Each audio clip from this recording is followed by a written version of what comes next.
सुनहरे, मैं आखिरी बार बोलता हूँ, ये आम मुझे खाने दो। क्यों जग्गू, मैं अपना आम तुम्हें क्यों खाने दूं? इसे मैंने खोजा था, तो ये आम भी तो मैं ही खाऊंगी। तुम देती हो या अपनी मम्मा को बुलाऊं? नहीं दूंगी, आधा खाना है तो खाओ, पूरा आम तुम्हें नहीं मिलेगा।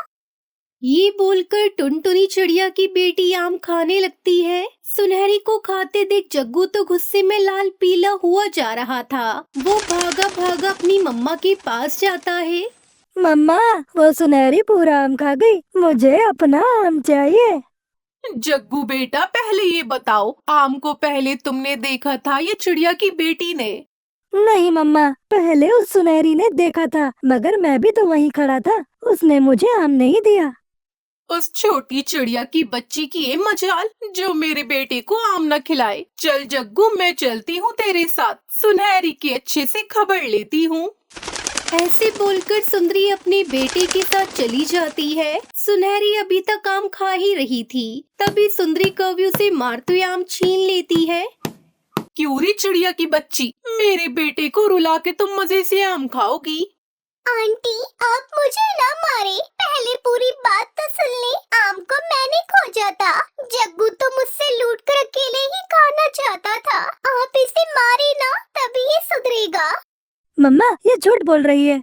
ए सुन, आइंदा से ख्याल रखना, जब जग्गू कहे तो उसे चुपचाप अपनी चीज दे देना। अगर आज के बाद मेरे बेटे को रुलाया तो बहुत मारूंगी तुझे। फिर सुंदरी वहाँ से चली जाती है। बेचारी सुनहरी बहुत रो रही थी। वो घर जाकर अपनी माँ को सारी बात बताती है। मम्मा, सुंदरी आंटी ने मुझे मारा है, वो भी इसलिए कि मैंने जग्गू को अपना आम नहीं दिया। वो मेरा पूरा आम खाना चाहता था। पता नहीं ये सुंदरी किस मिट्टी की बनी है, जरा जरा सी बात पर बच्चों पर हाथ उठाती है। मैं अभी जाती हूँ सुंदरी के घर और उससे पूछूंगी मेरी बेटी को क्यों मारा है। लेकिन उसकी बेटी उसे रोक लेती है। मगर सुंदरी को तो बच्चों को मारने में जरा भी शर्म नहीं आती थी। वो अपने बेटे जग्गू को डांटने की बजाय हमेशा दूसरे बच्चों को ही मारा करती थी। मैं नहीं हारा, तुमने मुझसे चीटिंग की है, चीटिंग से हारा हूँ, मैं नहीं झुलाऊंगा किसी को। जग्गू, चीटिंग तो तुम कर रहे हो, अब अगर हारे हो तो हमें लाना ही पड़ेगा। पहले तुम जीते थे ना, तो मैंने तुमको झुलाया था, अब तुम्हारी बारी है।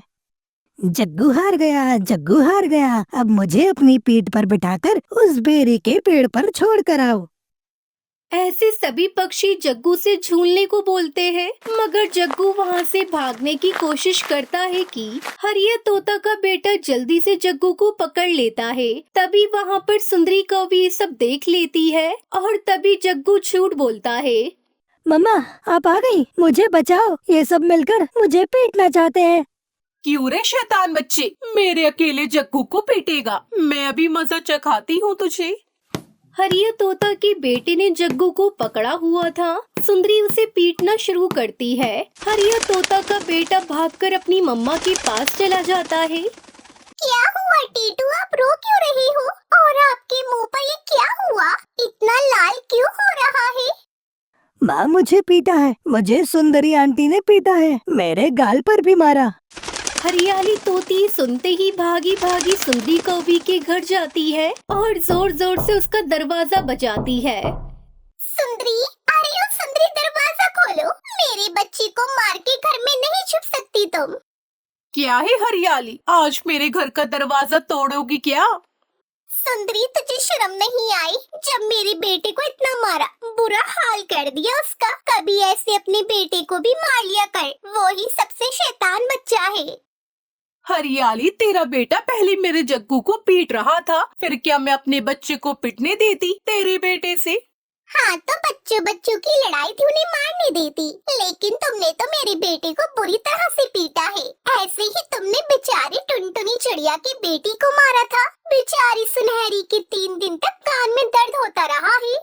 टुनटुनी चिड़िया की बात सुनते ही सुंदरी कौवी को बहुत गुस्सा आता है। वो हरियाली से बोलती है, अच्छा, तो अब मैं समझी, टुनटुनी चिड़िया की बेटी की हिमायती बनकर आई है तो। सुंदरी, सच बात तो ये है कि पूरे जंगल के पक्षी के बच्चे तुमसे परेशान हैं। डायनों की तरह मारती हो तुम, डायनों की तरह। हरियाली की बातें सुनकर सुंदरी को बहुत गुस्सा आता है और वो हरियाली पर भी हाथ उठाती है। फिर वो दोनों काफी देर तक लड़ती रहती है। सुंदरी हरियाली को बहुत मार चुकी थी। सुंदरी, तुम अच्छा नहीं कर रही। अपने बुरे कर्मों का फल एक दिन जरूर पाओगी, तुम देख लेना। एक दिन जरूर मिलेगा तुम्हें। ऐसे रोती हुई हरियाली वहाँ से चली जाती है। सुंदरी कौवी तो हंस रही थी। जा जा मोटी कही कि वरना मार मार के तेरी चटनी बना दूंगी। हरियाली रोते हुए वहाँ से जा रही थी। रास्ते में उसे टुनटुनी चिड़िया मिलती है। क्या बात है हरियाली, आप रो क्यों रही हो? चिड़िया बहन, वो सुंदरी किसी की नहीं सुनती। पहले मेरे बेटे को मारा और अब मुझे। मैं अपने पति हरिया तोता को लेकर आती हूँ। वो अब तक आ गई होंगे घर। हरियाली, चुप कर जाओ। सुंदरी तो ऐसी ही है, उससे आप जीत नहीं सकती। आप सब्र करें। सुंदरी को अपने बुरे कर्मों की सजा एक दिन जरूर मिलेगी। आप बस चुप हो जाएं। अभी ऐसे टुनटुनी चिड़िया हरियाली को समझा देती है। हरियाली भी चुपचाप अपने घर चली जाती है। फिर कुछ दिनों बाद एक हादसा होता है जिससे सुंदरी कौवी को अपनी गलती का एहसास हो जाता है। उसके बेटे जग्गू की शैतानी के व्यवहार की वजह से सुंदरी कौवी की पंख जल जाते हैं, जिसकी वजह से वो कभी उड़ नहीं सकती थी। उसे अपनी गलतियों का एहसास होता है। पिताजी, मैं सेठानी के घर जा रही हूँ। शाम को थोड़ी देर से आऊंगी, क्योंकि आज उनके घर में कुछ मेहमान आने वाले हैं। तो आप फिक्र मत करिएगा। मुझे माफ कर देना बेटी, मैं बहुत ही बदकिस्मत बाप हूँ जिसकी वजह से तुम्हें इतनी छोटी सी उम्र में इतना सब करना पड़ रहा है। ऐसा मत कहिए पिताजी, आपने मेरे लिए बहुत कुछ किया है। अब मेरी बारी है और आप चिंता मत करिए। मैंने कुछ पैसे जोड़ कर रखे हैं और जैसे इस महीने की पगार मिलेगी उसके बाद मैं आपको शहर के सबसे अच्छे अस्पताल में लेकर जाऊंगी। उसके बाद आपका पर बिल्कुल ठीक हो जाएगा। वेद काका भी कह रहे थे अगर आपका सही से इलाज हुआ तो आप फिर से उड़ सकोगे। अच्छा ठीक है बाबा, अब आप आराम करिए और अपना अच्छे से ध्यान रखना। इतना बोलकर टुनटुनी अपने गांव की एक सेठानी के घर झाड़ू पोछी का काम करने चली जाती है। अरे टुनटुनी, अच्छा हुआ आज तो जल्दी आ गई। आज शहर से मेरी मौसी का बेटा कालू कुछ दिनों के लिए यहाँ आ रहा है, तो उसके लिए मेहमान वाला कमरा अच्छे से सफाई कर दे। और हाँ, उसे खीर बहुत पसंद है, तो सबके लिए आज शाम को खीर भी बना दियो। ठीक है मालकिन। उसके बाद टुनटुनी अपने कामों में लग जाती है। शाम को कालू घर आता है। अरे दीदी, आप तो बिल्कुल ही बदल गई। मेरे पास मौसी का फोन आया था। वो कह रही थी कि तुम यहाँ अपनी इंटरव्यू के लिए आ रहे हो, तो मुझे बहुत खुशी हुई। और बताओ सब कैसे हैं? तभी वहाँ पर टुनटुनी सबके लिए खीर लेकर आती है। दीदी, ये चिड़िया कौन है? ये मेरे घर की काम वाली है। आपके तो भाग ही खुल गए हैं दीदी, एकदम रानी की तरह रखा है जीजू ने आपको। कालू काफी सालों बाद अपनी बहन सुंदरी कौवी से मिल रहा था और उसकी इस तरह अमीरों वाली शान शौकत देखकर उसको अपनी बहन से बहुत ही जलन होने लगती है। वाह, क्या किस्मत पाई है इस फटीचर ने। पहले कहाँ एक ही कपड़े महीनों चलाया करती थी और आज इसकी अलमारी में कपड़ों का भंडार लगा है। यह तो महारानी की तरह अपनी जिंदगी गुजार रही है और एक मैं हूँ जो मामूली सी नौकरी के लिए दर दर भटक रहा हूँ। ये सोचते हुए कालू सो जाता है। अगली सुबह जब कालू अपनी बहन के कमरे में जाता है तब सुंदरी अपनी अलमारी में अपने जेवरात रख रही होती है। अरे कालू, उठ गया तो ये देखी नेकलेस तेरे जीजा जी ने मुझे पिछले साल ही मेरी एनिवर्सरी पे दिया था। अरे वाह दीदी, यह हार तो बहुत ही सुंदर है। यह तो बहुत ही महंगा होगा ना? अरे महंगा महंगा नहीं, बहुत महंगा। ये तो तेरे जीजा जी ने मेरे शहर के जंगल से स्पेशल ऑर्डर करके मंगवाया था। पूरे 50 लाख का है। क्या 50 लाख? बहुत अच्छा है दीदी, बहुत अच्छा। उसके बाद कालू अपने कमरे में आ जाता है। मैं यहाँ एक एक रुपए के लिए मोहताज हूँ। ना तो मेरे पास खाने के पैसे हैं और ना ही घूमने के, और तो और मेरे पास तो काम भी नहीं है। और ये महारानी इतना महंगा महंगा हार पहन रही है, आखिर मेरी किस्मत कब चमकेगी? कालू के मन में लालच आ जाता है और वो रात में सबके सो जाने के बाद चुपके से सुंदरी के कमरे में जाता है और उसका वो हार चुरा कर भागने लगता है। तभी सुंदरी कौवी की आँख खुल जाती है। कौन है वहाँ? बाहर निकलो। लगता है हमारे घर में कोई चोर घुस आया है। पकड़ो पकड़ो उसे। लेकिन अंधेरा होने की वजह से कोई भी कालू को नहीं देख पाता है। कालू जल्दी से अंधेरे का फायदा उठाकर कमरे से बाहर निकल जाता है। अरे चोर चोर, कोई पकड़ो उसे, चोर पकड़ो उसे। टुनटुनी चिड़िया का घर सुंदरी कौवी के घर से बिल्कुल सटा हुआ ही था। वो सुंदरी की आवाज सुनकर उसके घर जाती है तो देखती है कि कालू उसकी सेठानी का हार चुराकर भाग रहा है। तभी टुनटुनी उसे पकड़ लेती है, लेकिन तब तक वहाँ पर सभी लोग आ जाते हैं। कालू सबको देखकर घबरा जाता है और जल्दी से हाथ छुटाकर कहता है, दीदी यह देखो, यह चिड़िया तुम्हारे घर से ये हार चुराकर भाग रही थी। वो तो अच्छा हुआ मैंने इसे रंगे हाथों पकड़ लिया। अरे ये तुम क्या बोल रहे हो? हार तो तुम चुरा कर भाग रहे थे। मालकिन ये झूठ बोल रहा है। टुनटुनी तू सच सच बता, ये हार क्यों चुरा रही थी? अच्छा अब समझी, तू अपने अपाहिज बाप के लिए ये हार चुरा रही थी ना? मैं अभी पुलिस को फोन करती हूँ। नहीं मालकिन, मैंने आपका नमक खाया है। मैं आपके घर में कभी चोरी का सोच भी नहीं सकती। मालकिन आप पुलिस को फोन मत करिए। अगर मैं जेल चली गई तो मेरे बाबा का क्या होगा? ऐसा मत करिए। टुनटुनी के ऐसा कहने पर सुंदरी कौवी उसे गांव से बाहर निकाल देती है। तुम जैसे चोर पक्षियों का हमारे गांव में रहना सही नहीं है, इसलिए तुम लोग अभी इस गांव को छोड़कर चले जाओ। टुनटुनी रोते हुए अपने बाबा को लेकर जंगल की तरफ निकल जाती है। मैं जानता हूँ कि तुमने चोरी नहीं की है, मेरी बेटी चोर नहीं है। तुम अब रोना बंद करो, सब ठीक हो जाएगा। ऊपर वाले के घर में देर है, अंधेर नहीं। टुनटुनी अपने बाबा को एक पेड़ के नीचे बिठाकर उनके लिए पानी लाने नदी के किनारे जाती है। तभी वो देखती है कि एक बूढ़ा चील साधु बाबा पानी में डूब रहा है। बचाओ, कोई मुझे बचाओ।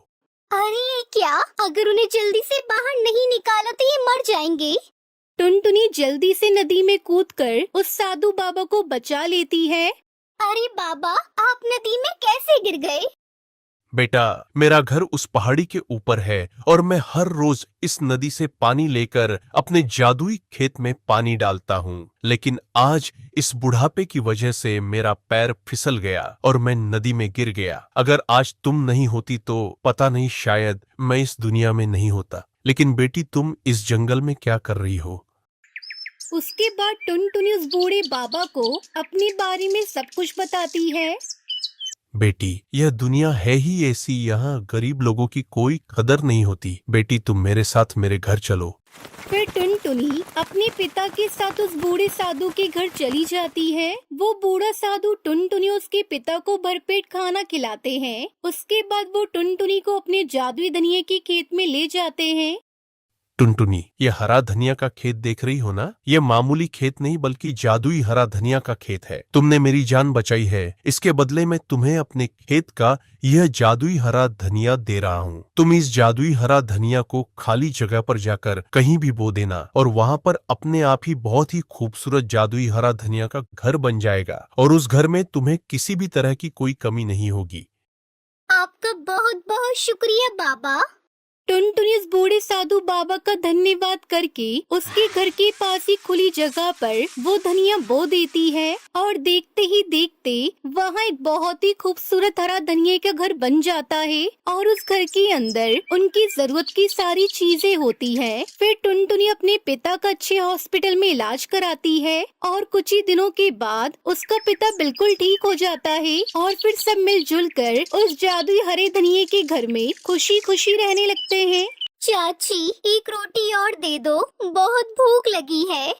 अरे मनूस, तेरा बाप मरने से पहले यहाँ कोई खजाना छोड़कर नहीं गया है जो मैं तुम दोनों पोती दादी का पेट भरती रहूं। अब रोटी नहीं मिलेगी, चल भाग यहाँ से।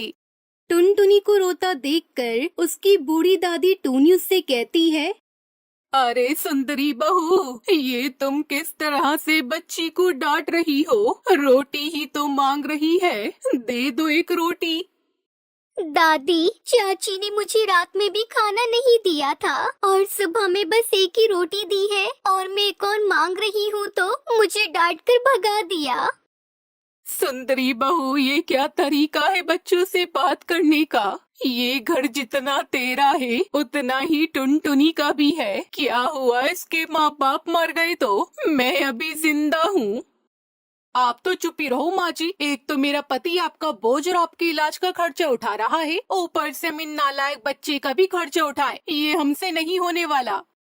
चाची, आप दादी से इस तरह से बात मत करो। मैं आप पर और बोझ नहीं बनूंगी। मैं यहाँ से जा रही हूँ। टुनटुनी, मैं भी तेरे साथ चलूंगी। मैं बेशक भीख मांग कर खा लूंगी, लेकिन इस बदतमीज बहू के साथ एक पल भी नहीं रहूंगी। मुझे अपने साथ ले चल बेटा। हाँ हाँ, जाओ जाओ। ये मत सोचना कि मैं तुम लोगों का इमोशनल ड्रामा देखकर रोक लूंगी। और हाँ, दोबारा फिर इस घर में कदम रखने की गलती मत करना। अब निकलो यहाँ से। उसके बाद वो दोनों दादी पोती वहाँ से चली जाती हैं, लेकिन उनके पास अब रहने का कोई ठिकाना नहीं होता है। वो लोग दूसरे गांव में जाकर एक खुले जमीन पर घास फूस इकट्ठा करके अपना छोटा सा घोंसला बनाती है और उसके अंदर रहने लगती है। दादी, लगता है धूप में चलने की वजह से आपको लू लग गई है। दादी, आप फिक्र मत कीजिए, सब सही हो जाएगा। आप यही आराम करिए। मैं गांव में से किसी डॉक्टर को बुलाकर लाती हूँ। फिर टुनटुनी डॉक्टर को लेकर आती है और अपनी दादी का इलाज करवाती है। दादी, आप चिंता मत कीजिए, भगवान पे भरोसा रखिए और मेरे साथ तो आपका आशीर्वाद हमेशा बना रहेगा। ऐसे ही कुछ दिन गुजर जाते हैं। फिर टुनटुनी अपना घर चलाने के लिए दूसरे पक्षियों के घरों में झाड़ू पोछा करने लगती है। इस बार तो मालकिन ने भी पगार देने में काफी देर कर दी। आज महीने की 5 तारीख हो गई है और अभी तक पैसे नहीं दिए। अब तो घर का राशन भी खत्म होने वाला है। अरे, इतने से दाल चावल में तो सिर्फ आज का ही खाना बन पाएगा। टुनटुनी खाना बनाकर अपनी दादी को खाना दे देती है। अरे टुनटुनी, आज तू मेरे साथ खाना क्यों नहीं खा रही? दादी, मुझे अभी भूख नहीं है, आप खा लीजिए, मैं बाद में खा लूंगी। फिर थोड़ी देर बाद टुनटुनी अपनी थाली में खाना निकालकर खाने के लिए बैठती है। अब तो भूख बर्दाश्त ही नहीं हो रही है, अब जल्दी से खाना खा लेती हूँ। टुनटुनी जैसे ही खाने का पहला निवाला उठाती है, तभी उसे बाहर से एक आवाज आती है। अरे कोई है? कोई इस भूखे बाबा को खाना खिला दो। मैंने 2 दिनों से कुछ नहीं खाया है। अरे, अच्छा हुआ जो मैंने अभी इस खाने को छूटा नहीं किया। आइए आइए बाबा, अंदर आइए। और फिर टुनटुनी उन्हें बिठाकर बड़े ही प्यार से अपना सारा खाना उन्हें खिला देती है। खाना खाने के बाद वो बूढ़ा बाबा खुश होते हुए कहता है, ऊपर वाला तुम्हारा भला करे बेटी। इस भूखे बुढ़े को खाना खिलाकर तुमने बहुत पुण्य का काम किया है। मेरे पास तो तुम्हें देने के लिए कुछ नहीं है, लेकिन ये कुछ अनानास के बीज हैं। इन्हें तुम अपने आंगन में लगा देना। इसका अनानास तुम्हारे जीवन के सभी कष्टों को दूर कर देगा। उसके बाद टुनटुनी उस बीज को लेकर अपने आंगन में बो देती है। काश उस बूढ़े बाबा ने जैसा कहा वैसा ही हो। इस बीज से उगने वाले फल से हमारे जीवन के सभी कष्ट दूर हो जाएं। इतना कहकर टुनटुनी अपने घर के अंदर चली जाती है। अगली सुबह जब टुनटुनी सोकर उठती है तो वो देखती है कि उसके आंगन में एक बहुत बड़ा अनानास का पेड़ उगाया है, जिस पर बहुत सारे अनानास लगे थे। हे भगवान, ये कैसा चमत्कार है। कल ही रात तो मैंने ये बीज बोया था और आज ये इतना विशाल हो गया। हो ना हो ये जरूर कोई जादुई अनानास का पेड़ है। तुमने बिल्कुल सही पहचाना टुनटुनी, मैं जादुई अनानास का पेड़ हूँ। तुम्हारे अच्छे व्यवहार की वजह से उस बूढ़े बाबा ने तुम्हें ये जादुई बीज दिया था और मैं यहाँ तुम्हारे जीवन की सभी परेशानियों को दूर करने आया हूँ। तुम्हारी जो भी परेशानी है तुम मुझे बताओ, मैं अपने जादू से तुम्हारी सारी परेशानियों को दूर कर दूंगा। अगर ऐसी बात है तो क्या तुम मेरे परिवार वालों के लिए राशन ला सकते हो? क्योंकि मेरी मालकिन ने मुझे समय से पगार नहीं दी और मेरे घर में अभी बनाने के लिए बिल्कुल भी राशन नहीं है। अगर आप चाहें तो मुझे थोड़ा राशन दे दे तो मेरी बहुत मदद हो जाएगी। ये बात सुनकर जादुई अनानास राशन का ढेर लगा देता है। तभी वो जादुई अनानास उससे कहता है, बस इतना ही? क्या तुम मुझसे और कुछ नहीं मांगना चाहोगी? मांगना तो चाहती हूँ, लेकिन ज्यादा कुछ मांगने से कहीं मैं लालची तो नहीं कहलाऊंगी। जो भी कुछ मिल रहा है वो तुम्हारे अच्छे कर्मों का ही फल है। वैसे भी मैं बस आज के लिए ही यहाँ पर हूँ, कल मैं यहाँ से गायब हो जाऊंगा। चलो तुम मुझसे कुछ मत मांगो, मैं तुम्हें खुद ही कुछ देना चाहता हूँ। उसके बाद जादुई अनानास का पेड़ अपने जादू से टुनटुनी के लिए बहुत ही सुंदर जादुई अनानास का घर बना देता है। टुनटुनी, ये जादुई अनानास का घर है। इस घर में तुम्हें किसी भी चीज की कोई परेशानी नहीं होगी। और हाँ, आज से तुम्हें दूसरों के घरों में काम करने भी नहीं जाना पड़ेगा, बल्कि इस घर में इतना धन है जिससे कि तुम दूसरों की भी मदद कर पाओगी। आपका बहुत बहुत शुक्रिया जादुई अनानास के पेड़, ये जादुई अनानास का सुंदर सा घर देने के लिए आपका तहे दिल से शुक्रिया।